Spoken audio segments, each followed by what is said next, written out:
বিরতির পর স্বাগত। এই মুহূর্তে চোখ রাখছি বাংলাদেশের দিকে। বাংলাদেশের কুমিল্লায় জাতীয় গ্রন্থাগার দিবস পালন করা হয়েছে। জাতীয় গ্রন্থাগার দিবস উপলক্ষে আলোচনা সভা এবং পুরস্কার বিতরণী অনুষ্ঠান অনুষ্ঠিত হয়েছে। অতিরিক্ত জেলা প্রশাসন পঙ্কজ বড়ুয়া সভাপতিত্বে সভায় বক্তব্য দেন অতিরিক্ত পুলিশ সুপার নজমুল হাসান, লেখক ও গবেষক অধ্যাপক শান্তিরঞ্জন ভৌমিক এবং বাংলাদেশ বেসরকারি গণগ্রন্থাগার পরিষদের কেন্দ্রীয় কমিটির সাবেক সভাপতি মোহাম্মদ ইমাম হোসাইন সহ অন্যান্যরা।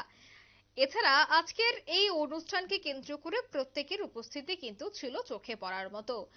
আজ দেখা গেছে যে জাতীয় গ্রন্থাগার দিবস উদযাপন উপলক্ষে অনেকেই অনেকের মতো করে বক্তব্য পেশ করেছেন। এছাড়া পড়ুয়াদের মধ্যেও এক প্রকার উৎসাহ ছিল নজর কাড়া। সেই বিষয় নিয়ে উপস্থিত অতিথিরা বা এই সভায় যারা অংশগ্রহণকারীরা তারা কি বলছেন শুনুন। উদ্যোক্তা হিসাবে এটি আমাদেরকে অনেক বেশি উৎসাহিত করবে আগামী দিনে।